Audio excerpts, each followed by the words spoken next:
Chers amis amateurs d'intelligence artificielle, bienvenue dans une nouvelle vidéo. Aujourd'hui, on va voir comment générer des images transparentes grâce à Layer Diffusion. Layer Diffusion, c'est un modèle donc qui permet de rajouter un canal alpha à nos générations. On va voir comment ça fonctionne grâce à un article et surtout, on va voir comment l'installer et on va faire quelques tests. C'est parti.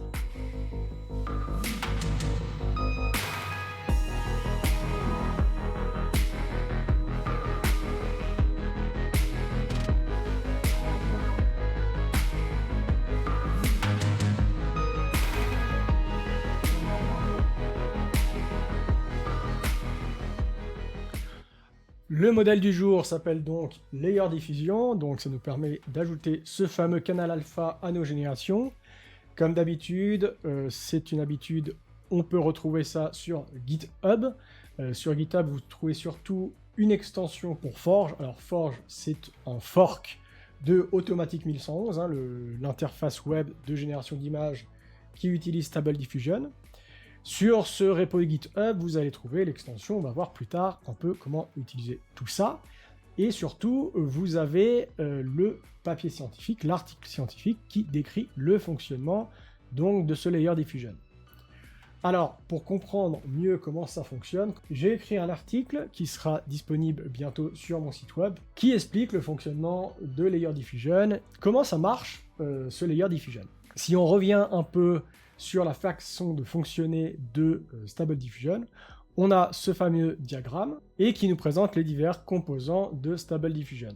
On a en rouge ce qu'on appelle les encodeurs-décodeurs. Donc ce que fait Stable Diffusion, c'est qu'il travaille dans un espace latent. Pour ceci, on a un encodeur ici qu'on va noter epsilon.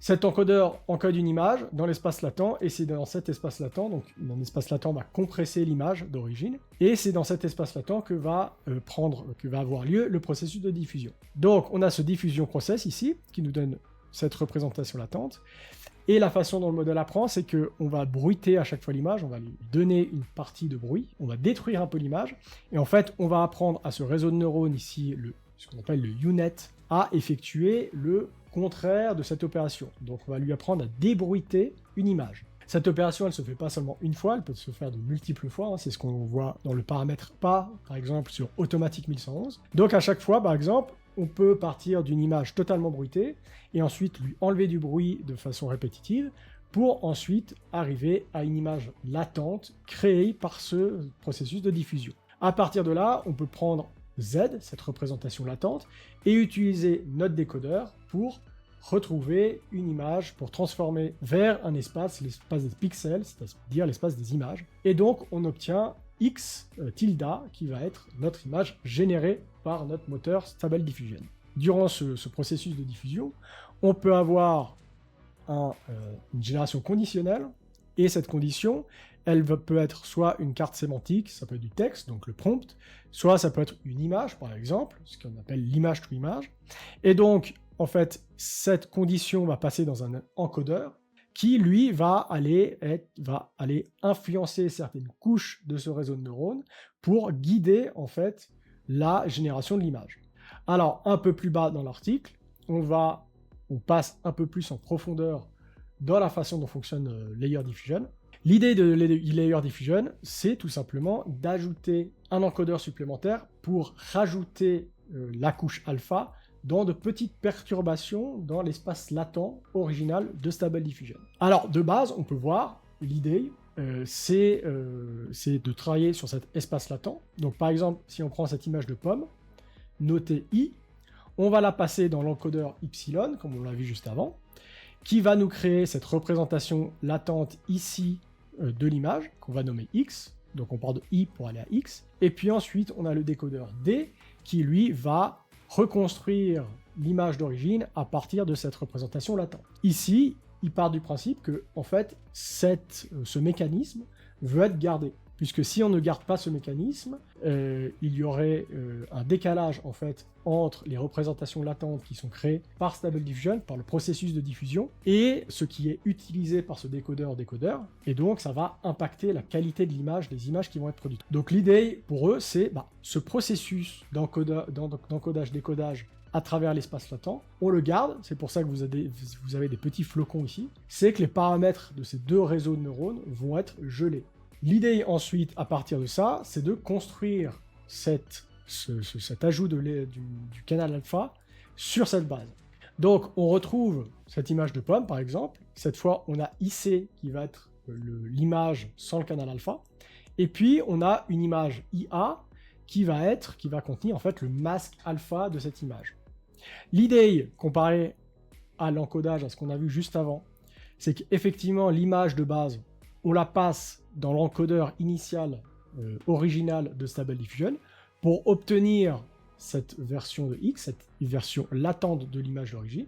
Seulement, c'est une représentation latente seulement de l'image couleur. Ce que proposent les auteurs, c'est qu'ici, ils ajoutent un nouvel encodeur qui ne va encoder seulement que le masque alpha. Cet encodeur, il est évidemment entraîné, et il est entraîné pour créer une représentation latente du masque alpha qui va être ajoutée à la représentation latente de l'image normale. L'idée, elle est simple, ici, il a été démontré dans de nombreux travaux scientifiques qu'en fait, les réseaux de neurones peuvent cacher des représentations supplémentaires dans des représentations d'images. Par exemple, dans une représentation latente d'une image, on va être capable de cacher une partie ou une totalité d'une autre image. Donc on peut cacher des informations supplémentaires dans une image.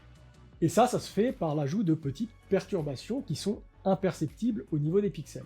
Donc il y a plusieurs exemples qui sont notés dans l'article. Par exemple, on peut désaturer une image, mais de manière réversible. Donc par exemple, des travaux ont montré qu'on peut enlever la couleur d'une image, tout en gardant la couleur dans des perturbations, qui va ensuite, grâce à un réseau de neurones, on va pouvoir inverser ça et recoloriser l'image. Donc l'idée là, elle est la même, on veut cacher une partie de l'information, qui va être le canal alpha, dans de petites perturbations qui sont rajoutées juste ici à l'image latente d'origine. Donc ce processus, il permet vraiment d'ajouter des perturbations tout en gardant les caractéristiques mathématiques de l'espace latent d'origine. Et puis, grâce à cet ajout de perturbations, on peut ensuite décoder l'image, tout simplement comme avant, en utilisant le décodeur d'origine, ce qui nous permet d'obtenir l'image sans le canal alpha. Et puis, on va prendre cette image reconstruite, plus la représentation latente avec la perturbation, qu'on va utiliser dans un décodeur, qui lui aussi est entraîné, c'est aussi rajouté par les auteurs, qui lui va sortir du coup l'image d'origine, avec les couleurs, et puis le canal alpha. Alors, on passe dans le côté mathématique, si ça ne vous intéresse pas, je vous propose de passer au prochain TimeCon, mais l'idée de base, c'est de partir sur une reconstruction de l'image. Donc pour ceci, les auteurs proposent d'avoir la capacité de reconstruire l'image en utilisant ce qu'on appelle une loss function, c'est-à-dire une fonction objective, qui va, durant l'entraînement, être minimisée par le système. Là, ils introduisent une première loss function, une première fonction objective, qui est celle de l'identité. Là, on a l'image I. L'image I, c'est l'image d'origine. Et puis, l'image I circonflexe, c'est l'image qui a été reconstruite par le système. Là, on fait la différence. Et puis, on fait la distance euclidienne entre l'image reconstruite et l'image d'origine.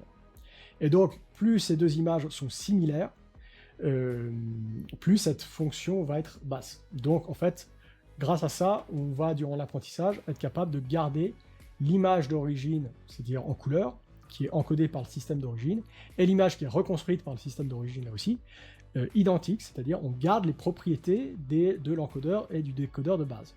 Ça permet de garantir qu'en fait l'espace latent d'origine n'est pas touché par les perturbations.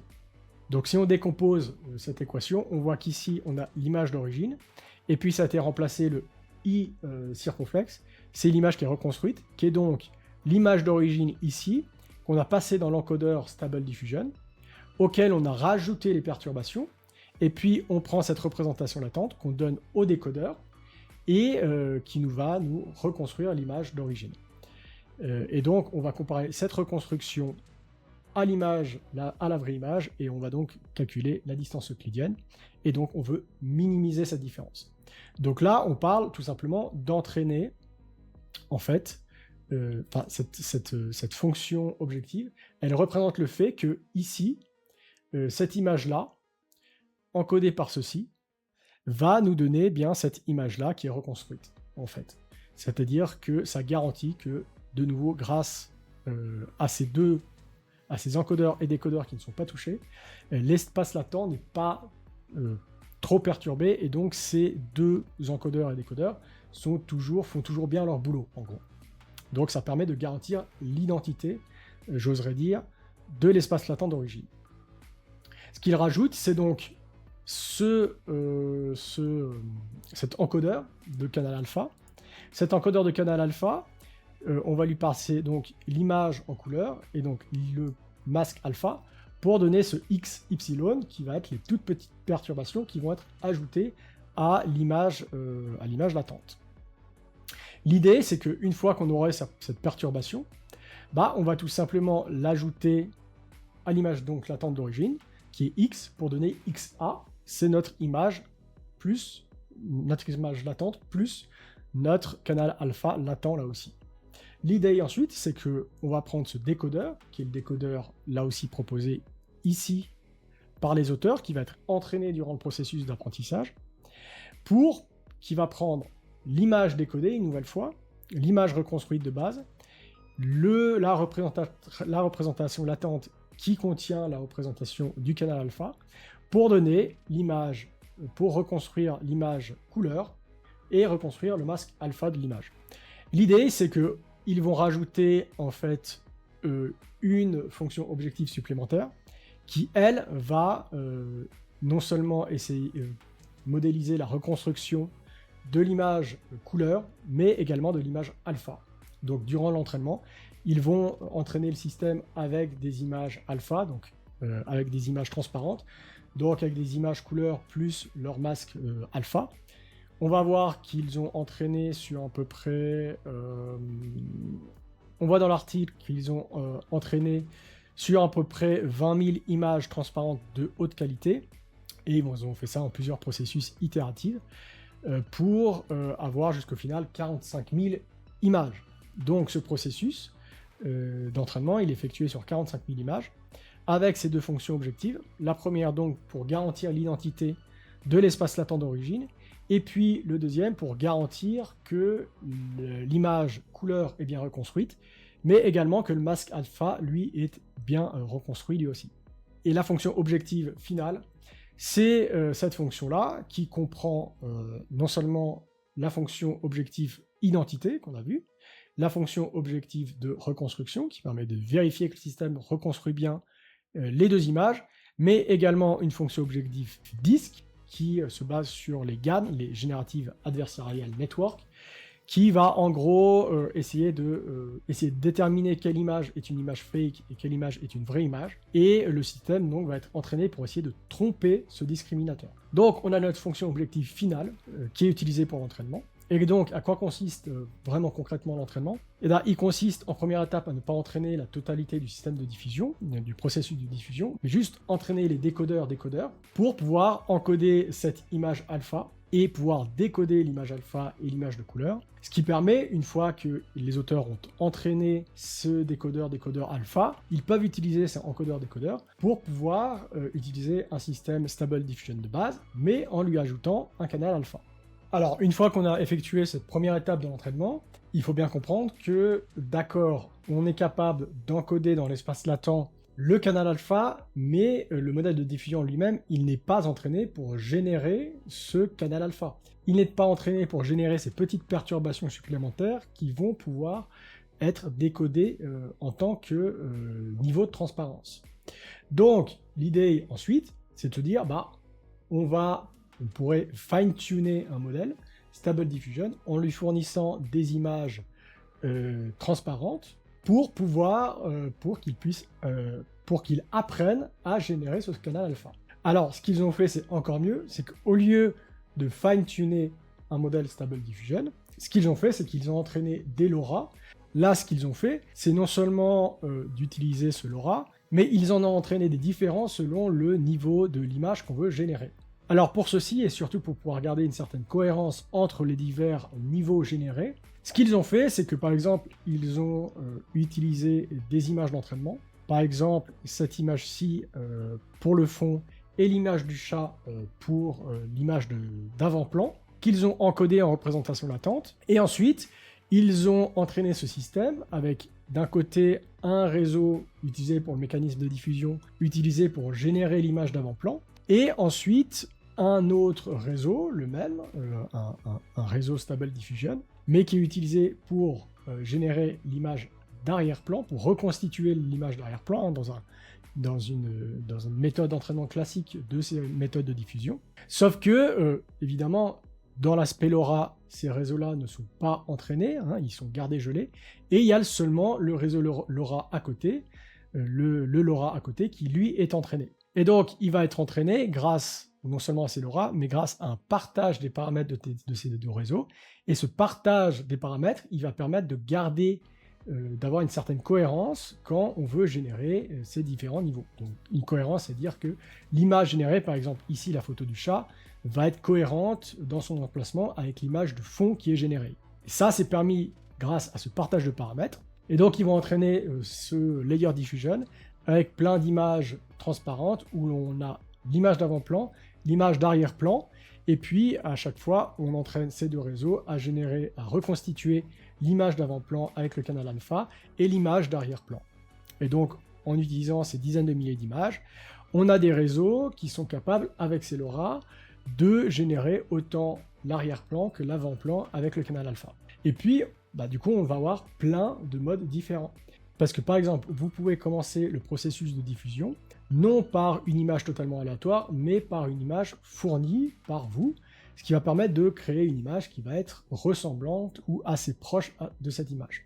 Donc ce qu'ils peuvent faire ici, avec ce système ici qu'on a sous les yeux, c'est qu'on peut commencer, on peut lui fournir un fond d'origine, pour pouvoir garder ce fond assez similaire, et donc pouvoir créer une image transparente qui correspond à ce fond. Donc partir d'un arrière-plan pour générer un premier plan. On peut faire exactement la même chose, mais on fournit deux images totalement aléatoires, ce qui fait qu'on va créer le fond et l'image de premier plan en même temps. Ou alors, on peut donner une image aléatoire pour le fond, mais lui fournir une image transparente pour le premier plan. Et donc, on va générer non pas une image de premier plan et d'arrière-plan, mais seulement une image d'arrière-plan qui correspond au premier plan. Donc on fait du premier plan vers l'arrière-plan, on peut faire de l'arrière-plan vers le premier plan, ou tout générer en même temps. Et ça, c'est ce qu'on va voir directement maintenant, grâce à l'installation et aux quelques tests. Alors pour l'installation, c'est très simple, vous avez une marche à suivre. La première étape, ça consiste tout simplement à installer Forge. Forge, c'est donc un fork de Automatic 1111. Donc si vous avez installé Automatic 1111, la procédure est exactement la même. Pour ceci, vous pouvez juste aller sur le GitHub du projet Forge. Vous pouvez soit obtenir le code par un git pull origin, etc. pour pouvoir directement cloner le repository, ou vous pouvez aller sur le bouton code et download zip pour télécharger la totalité du code. La suite, vous mettez ça dans un répertoire, et puis comme pour Automatic 1111, vous avez un script webui.ch qui vous permet, ou .bat sous Windows, qui vous permet de lancer Forge, et ensuite vous pouvez y accéder dans votre navigateur web. Ensuite, pour avoir accès à Layer Diffusion, vous pouvez aller sur la page GitHub du projet. Là aussi, vous pouvez télécharger le code, de nouveau via Git ou directement via download zip. Et en fait, ce répertoire, c'est une extension Forge, et donc vous pouvez tout simplement mettre cette extension dans le répertoire extension qui se trouve dans la base du projet Forge. Une fois que vous avez mis cette extension, vous pouvez tout simplement redémarrer Forge s'il était déjà lancé, ou tout simplement le lancer et puis accéder à l'interface. L'interface, elle va ressembler à ceci, hein, ça ressemble à Automatic 1111 de base, sauf que vous pouvez voir que on a dans les onglets au-dessous, si vous avez bien installé l'extension Layer Diffusion, vous allez avoir un onglet qui s'appelle Layer Diffusion. C'est sur cet onglet qu'on va se concentrer pour utiliser en fait notre Layer Diffusion. La chose la plus simple, c'est de cliquer sur Enable pour pouvoir activer Layer Diffusion. Et ensuite, on a le menu onglet qui permet de choisir les méthodes qu'on veut utiliser. Alors, on a des méthodes pour SDXL et on a des méthodes pour Stable Diffusion. 1.5. On va se concentrer là sur Stable Diffusion 1.5. Alors, ce qu'on va faire, c'est qu'on va tester un peu chacune des méthodes en démarrant par Generate Everything Together. Donc, on a 4 méthodes différentes. Une pour pouvoir générer tout en même temps, hein, donc comme on a vu auparavant. Une pour pouvoir générer le fond à partir de l'avant. Une pour générer l'avant à partir du fond, et puis une pour générer seulement l'avant, je dirais, c'est-à-dire seulement l'image transparente. Et en fait, on va partir de là, on va partir de ce point-là. Donc on va choisir dans les méthodes Only Generate Transparent Image, et on va choisir un prompt, et comme prompt, on va choisir une fille portant une robe Pixar Style 3D rendu 3D, haute qualité et 4K. Et dans le prompt négatif, on va tout simplement mettre NSFW, on va mettre Ugly et Bad Quality. Une fois qu'on a ça, on va prendre comme si de base 0. On a bien choisi notre méthode, et puis on clique tout simplement sur le bouton Generate. Et là, on peut voir qu'on obtient notre première image transparente. Hein. On voit bien qu'on a une image qui est transparente. Alors, celle-là, on obtient l'image avec le damier derrière, mais si vous prenez la seconde image ici, vous avez l'image qui est totalement transparente, hein, on peut voir. Mais globalement, l'image, elle est assez belle, à part quelques problèmes vers les yeux. Et la transparence, elle est bien là. On va voir si on peut utiliser un upscaler. Donc on va utiliser Ultra Sharp et on va essayer de multiplier la taille par 2. Et on peut voir que ça a bien marché. On a toujours, grâce à l'upscaler qui fonctionne avec la transparence, on a une image qui est bien plus haute résolution, qui est bien plus belle. Donc on va enlever l'upscaler pour pouvoir gagner un peu de temps. Donc maintenant, on va essayer la deuxième méthode, qui est la Generate Everything Together, donc pouvoir générer tout en même temps, autant le fond que l'avant. Et pour ceci, on va prendre comme prompt général tout en haut, on va prendre High Quality et 4K, qu'on va garder. Comme prompt négatif, on va garder NSFW, Bad et Ugly. Et par contre, on peut voir qu'ici, on a la possibilité de mettre des prompts pour l'avant-plan, l'arrière-plan, mais également dans la façon de pouvoir merger les deux. Donc pour l'avant-plan, on veut un chien qui court, donc on va mettre Dog Running. Pour l'arrière, on veut juste une rue, donc on va juste mettre Street. Et puis, on va combiner les deux pour le Blended Additional Prompt, on va mettre Dog Running in a Street. On va générer 4 images, donc on va mettre batch count à 4, comme ça on aura plusieurs exemplaires. Alors, une autre chose importante avant de lancer la génération des images, il faut savoir que le système va générer plusieurs images en même temps. Donc là, ce qu'il faut faire, c'est mettre le batch size à 3. Sinon, vous aurez une erreur lors de la génération. Donc, une fois qu'on a mis ça, on a notre batch count à 4 et on a notre batch size à 3. On appuie sur Generate pour générer nos images.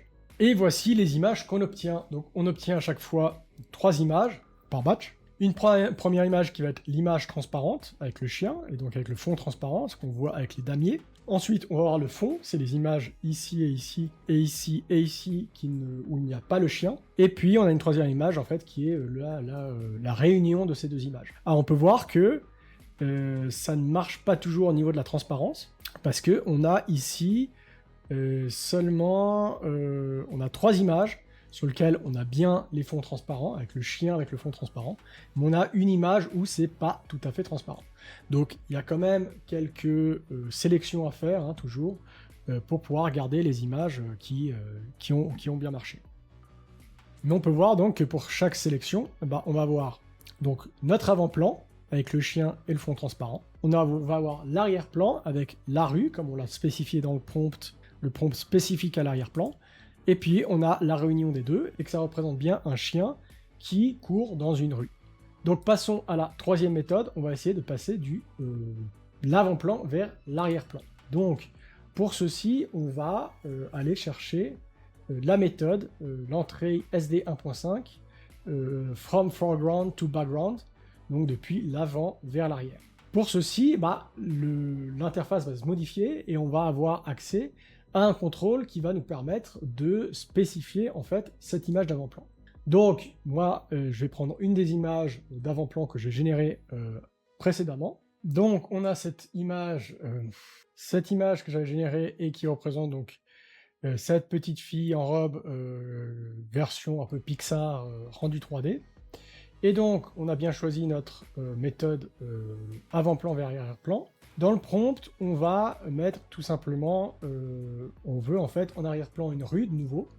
Donc on va mettre Street, High Quality, 4K, Et puis, de nouveau, dans Negative Prompt, on va mettre NSFW, etc., etc. On va rien mettre dans les prompts spécifiques, on va voir ce que ça donne.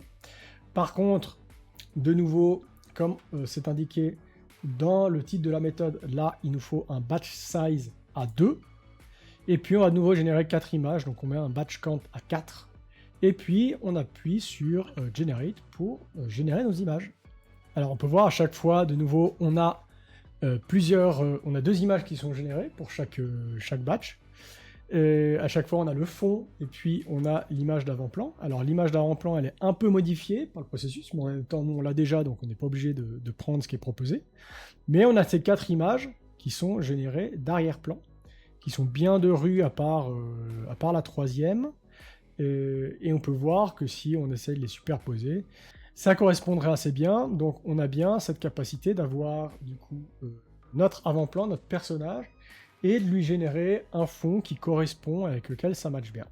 Alors, je vous mets d'autres tests que j'avais fait précédemment, de nouveau avec un peu le même thème, mais avec cette fois l'image d'avant et d'arrière superposées, et vous pouvez voir que on a des images qui sont tout à fait cohérentes, hein, donc on a bien ce personnage à l'avant-plan, et puis l'arrière-plan qui correspond bien au prompt qu'on a donné, de rue.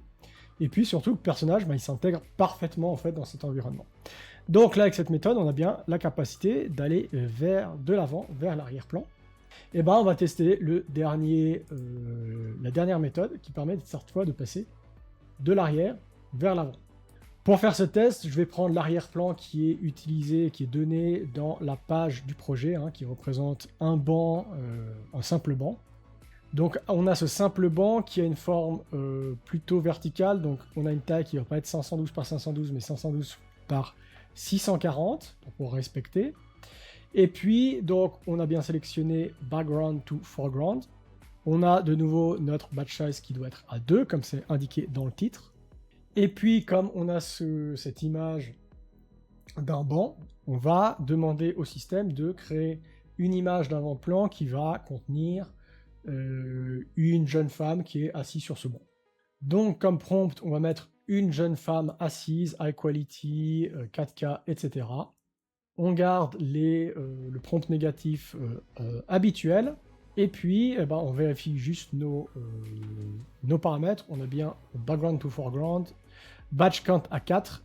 On obtient ces 4 paires d'images. On peut voir qu'on a à chaque fois l'image qui est fusionnée avec l'arrière-plan et l'avant-plan.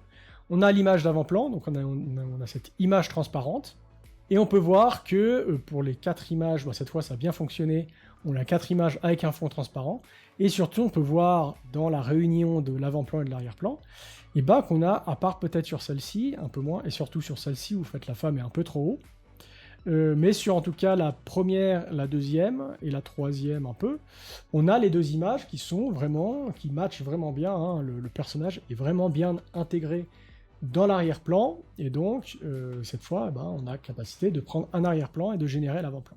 Donc de nouveau on a capacité d'effectuer plusieurs opérations, et donc ça aussi ça ajoute de la puissance à notre processus de génération d'images, et surtout ça nous offre de nouvelles capacités dans notre art génératif. Alors vous avez peut-être vu qu'il y a des paramètres supplémentaires, il y a le poids, ici le weight, et le stop at. Alors, ce que j'ai fait, c'est que j'ai pris la méthode générer seulement une image transparente, et puis ce que j'ai fait, c'est que j'ai varié un peu ces paramètres, puis on va voir un peu ce que ça nous donne. Alors ici, vous avez les différentes images générées pour les différentes valeurs du poids, qui peut varier entre 0 jusqu'à 2, et on peut voir en fait que globalement, si on met un poids qui est beaucoup trop faible, on n'a pas de couche transparente ou très peu de couches transparentes, et puis à partir de 0,5, ça commence à apparaître. Jusqu'à on va dire 1.5, tout va bien à peu près. C'est-à-dire, on a cette couche transparente et on a ce petit démon qui est créé, qui est assez magnifique et qui est super bien découpé par rapport au fond transparent. Peut-être le mieux, c'est on a quand même l'ombre, par exemple, vers 1, c'est parfait, on a un découpage qui est parfait, une ombre qui est parfaite, on a même l'ombre qui est découpée, et on a toujours le personnage qui est assez bon, qui est assez bien, qui est assez joli, qui est très très joli. Par contre, si on augmente le poids un peu trop, si on va vers les 2, bah on a en fait ce poids qui a trop d'impact probablement sur la génération du personnage, et puis ça va le déformer, et ça va baisser la qualité du personnage généré, et surtout, bah, vous voyez, jusqu'à 2, bah, on a un personnage qui va devenir absolument tout petit et minuscule. Donc on peut voir le paramètre de défaut de 1, il est assez intéressant, mais dans notre génération, au pire, on peut prendre ce poids pour pouvoir mettre un peu moins de transparence, plus de transparence selon ce qui est nécessaire, selon des problèmes qu'on constate peut-être sur l'image. Le paramètre stop at, qui lui varie entre 0 et 1.0, on peut voir que c'est un peu la même chose. Si on le met à 0 et jusqu'à 0.1, 0.2, en fait, on n'a quasiment pas de génération du layer transparent.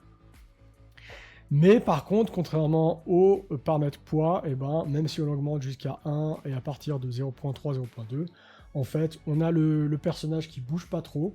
Donc, globalement, c'est tant qu'on met pas 0.1 ou quelque chose comme ça, on peut le varier. On est donc maintenant capable de générer des images transparentes, ce qui est quand même quelque chose de pas mal dans le domaine du graphisme. On le voit très bien, la totalité des logiciels de traitement d'images fonctionnent avec des couches, des layers, pour pouvoir manipuler les images et pour pouvoir faire des compositions. On a vu cette capacité, en fait, cette idée d'ajouter un bruit minuscule, une toute petite perturbation à l'espace latent d'origine pour ajouter une information. C'est très très intéressant.